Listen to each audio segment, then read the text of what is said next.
Hello everyone, welcome back to my channel Vidhi की पाठशाला और मैं हूं डॉक्टर वत्सला शर्मा। आज हम डिस्कस करने जा रहे हैं इंटरप्रिटेशन ऑफ स्टैट्यूट्स के एक बहुत ही इंपॉर्टेंट टॉपिक को। और आज हम बात करेंगे strict construction of penal statute, यानी कि दंड कानूनों का कठोर अर्थान्वयन। देखिए, जब दंड की बात आती है यानी कि पनिशमेंट की, तो ये लॉ में बहुत इंपॉर्टेंट होता है और इसकी जो आवश्यकता है वो आज से ही नहीं बल्कि आदिकाल से चली आ रही है। ये बहुत एक पुरानी कहावत है कि यदि कहीं पर भी सिस्टमैटिक तरीके से शासन को चलाना है तो उसका जो बेस होता है वो पनिशमेंट ही होता है। पर हम सभी ये भी जानते हैं कि जिस भी व्यक्ति को पनिशमेंट दिया जाता है उसकी लाइफ पर इस पनिशमेंट से बहुत ज़्यादा प्रभाव पड़ता है। और इसीलिए न्यायालयों से यह अपेक्षा की जाती है कि वो पेनल स्टैट्यूट्स का स्ट्रिक्ट कंस्ट्रक्शन करे। अब देखिए, जब स्ट्रिक्ट कंस्ट्रक्शन की बात आती है तो इसका क्या मतलब है।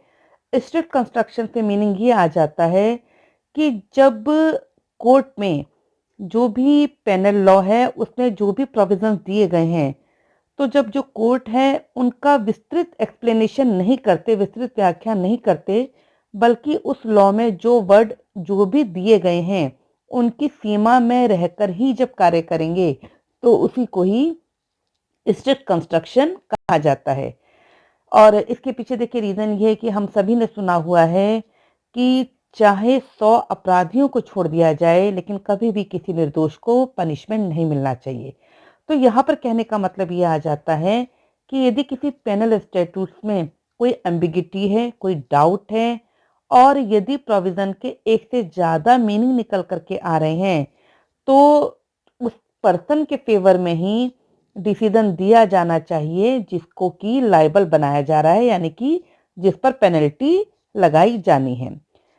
केवल किसी लॉ में यदि लिखा हुआ है कि इसका पर्पस किसी भी पर्सन को पनिशमेंट देना है जिसने गलत किया हुआ है, तो जब तक उस एक्ट के प्रोविजंस के अकॉर्डिंग बिल्कुल क्लियर ना ये कंफर्म हो जाए कि हाँ वो व्यक्ति लायबल है, तब तक उसको पनिशमेंट नहीं दिया जाना चाहिए।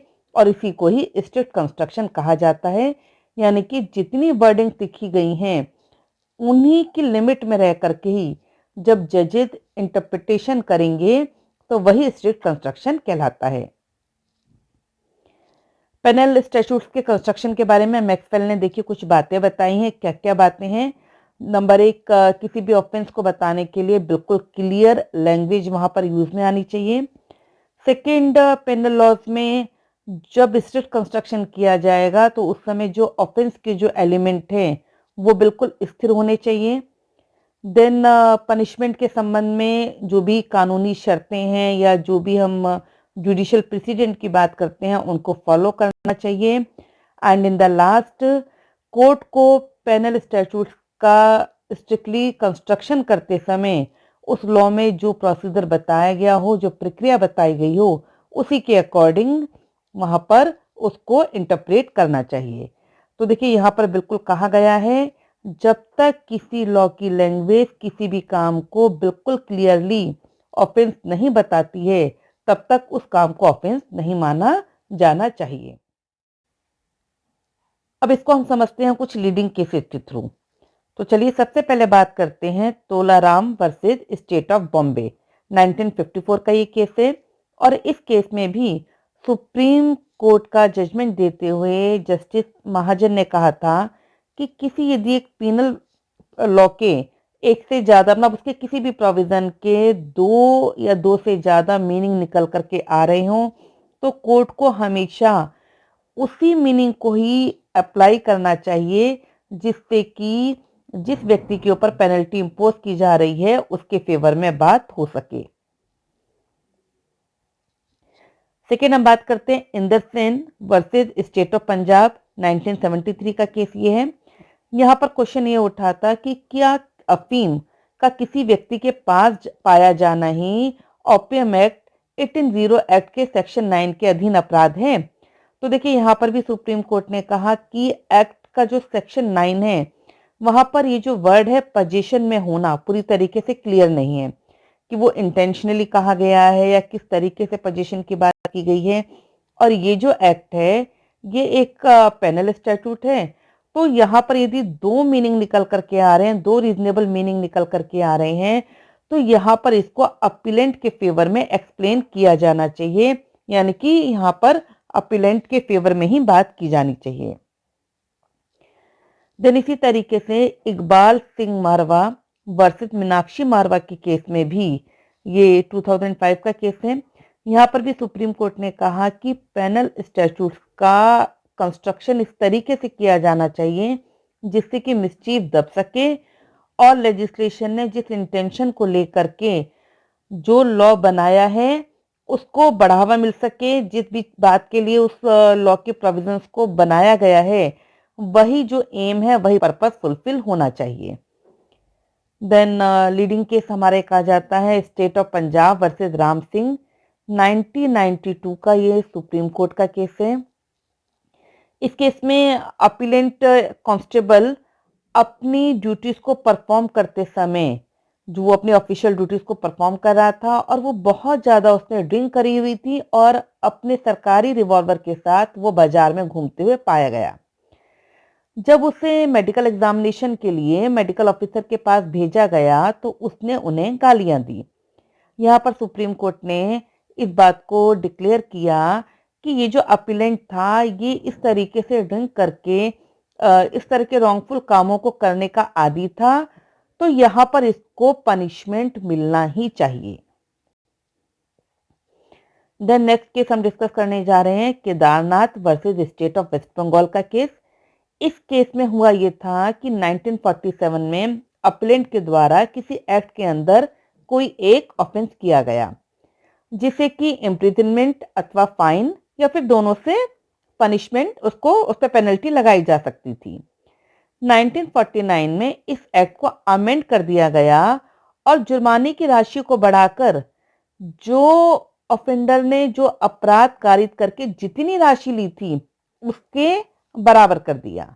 लेकिन यहाँ पर सुप्रीम कोर्ट ने बहुत अच्छा जजमेंट दिया और उन्होंने कहा कि कॉन्स्टिट्यूशन के आर्टिकल 20 क्लॉज 1 के कारण अपराधी से यह बढ़ी हुई राशि नहीं ली जा सकती।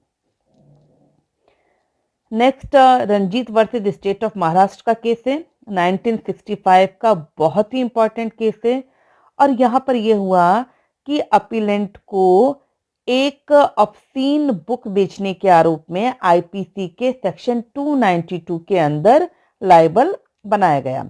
यहाँ पर गवर्नमेंट ऑफ इंडिया ने एक बुक बैन की हुई थी, लेडी चैटरलीज लवर करके नाम से एक बुक थी जिसको कि एक बुक सेलर सेल किया करता था।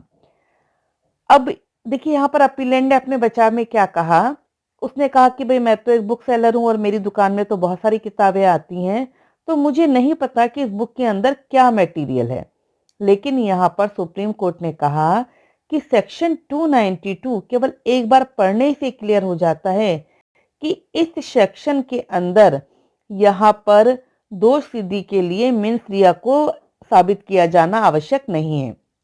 और सेक्शन 292 बिल्कुल क्लियर कहता है कि ऑब्सीन मटेरियल को बेचना और उससे बेचने के लिए रखना ही यहाँ पर पनिशेबल है और इस सेक्शन के 2 मीनिंग भी नहीं निकल करके आ रहे हैं, तो यहाँ पर स्ट्रिक्ट कंस्ट्रक्शन का कोई क्वेश्चन ही नहीं उठता है और एक्ट की लैंग्वेज बिल्कुल क्लियर होने की वजह से अपीलेंट यहाँ पर लायबल है।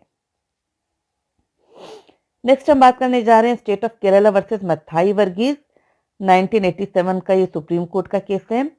यहाँ पर एक क्वेश्चन उठा था कि आईपीसी के सेक्शन 489A के से क्या मीनिंग है। तो देखिए यहाँ पर सुप्रीम कोर्ट ने कहा कि लेजिस्लेशन ने जो लॉ बनाया है वहां पर करेंसी नोट से पहले कहीं पर भी इंडियन वर्ड का यूज नहीं किया गया। तो इसका मतलब यहाँ पर क्लियर है कि जो एक्सप्रेशन यानी कि जो करेंसी नोट जो वर्ड यूज किया गया है केवल भारतीय करेंसी नोट तक ही सीमित नहीं है, बल्कि विश्व के किसी भी देश के करेंसी नोट पर लागू होता है। और यहाँ पर बाजार में नोटों के सम्मान को बनाए रखने के लिए कहा गया है, क्योंकि ये केवल कागज के टुकड़े नहीं हैं और सभी देशों की जो करेंसी नोट की यहाँ पर बात की गई है और उनके साथ में किसी भी तरीके से कोई भी गलत तरीके से उनको प्रयोग करना, यहाँ पर उसके लिए जो भी पर्सन ऐसा करेगा वो वहां पर लायबल बनाया जाएगा। एंड इन द लास्ट एक लीडिंग केस में आपको और बताने जा रही हूँ, सरजू प्रसाद वर्सेज यूनियन ऑफ इंडिया। इस केस में हुआ ये था कि अपीलेंट एक शॉप पर एम्प्लॉय था और जिसे कि खाने पीने के सामान में मिलावट के आरोप में जो prevention of food adulteration act 1954 का बना हुआ है उसके अंतर्गत उसको लायबल बनाया गया। तो यहाँ पर उस पर्सन का कहना ये था कि उसे ये नहीं पता था कि वो जो भी सामान बेच रहा है खाने पीने का उसमें मिलावट है, इसलिए उसे पनिशमेंट नहीं मिलनी चाहिए क्योंकि एक्ट की जो सेक्शन 16 है वो एक पेनल स्टैट्यूट है और इसका एक जो इंटरप्रिटेशन होना चाहिए क्योंकि उस पर्सन को नहीं मालूम तो उसके फेवर में यहाँ पर बात होनी चाहिए। लेकिन यहाँ पर इस एक्ट में बिल्कुल क्लियर कहा गया कि जो सेक्शन 16 है वो सीधे सीधे कहता है कि यदि आप मिलावटी खाने पीने की चीजों को बेचोगे तो वो पनिशमेंट की बात वहां पर हो रही है। और वहीं पर साथ ही साथ सेक्शन 19 में ये भी कहा गया कि absence of guilty knowledge is not a defence, यानी कि दोषपूर्ण ज्ञान की उपस्थिति यहाँ पर वैध बचाव नहीं है। तो यहाँ पर सुप्रीम कोर्ट ने कहा कि चाहे यहाँ पर सेक्शन 16 हो चाहे सेक्शन 19, दोनों ही बिल्कुल क्लियर हैं और एक से ज्यादा मीनिंग नहीं निकल करके आ रहे हैं, इसलिए यहाँ पर अपीलेंट जो है वो लाइबल यहाँ पर होगा। तो यहाँ पर हम कह सकते हैं कि इस तरीके से ये जितने भी हमने एग्जाम्पल्स देखे हैं, इन एग्जाम्पल्स के साथ ही साथ मैं आपको कुछ लीडिंग केस के नाम और बताने जा रही हूँ। जैसे चीनू भाई वर्सेस स्टेट ऑफ बॉम्बे 1960 का केस है। MB Joshi versus MU Shimpi 1961 का केस है। Sajan Singh versus state of Punjab 1964 का केस है। और साथ ही साथ Ratan Lal versus state of Punjab 1965 का केस है। और भी बहुत सारे लीडिंग केस हैं जहां पर सुप्रीम कोर्ट ने पेनल स्टैट्यूट्स के मामलों में स्ट्रिक्ट कंस्ट्रक्शन के रूल को फॉलो करते हुए अपने डिसीजन दिए हैं। और साथ ही साथ ये भी कहा कि यदि दो मीनिंग निकल करके आ रहे हैं या कोई एम्बिग्युइटी है तो वहां पर जिस व्यक्ति को लायबल बनाया गया है उसके फेवर में ही डिसीजन दिया जाना चाहिए। तो आशा करती हूँ कि आपको ये जो पेनल स्टैट्यूट्स का स्ट्रिक्ट कंस्ट्रक्शन है यानी कि दंड कानूनों का जो कठोर अर्थान्वयन है वो आपको क्लियर हो गया होगा। Thank you so much. Hindi और इंग्लिश में नोट्स को डाउनलोड करने के लिए डिस्क्रिप्शन बॉक्स को चेक करें। Thank you.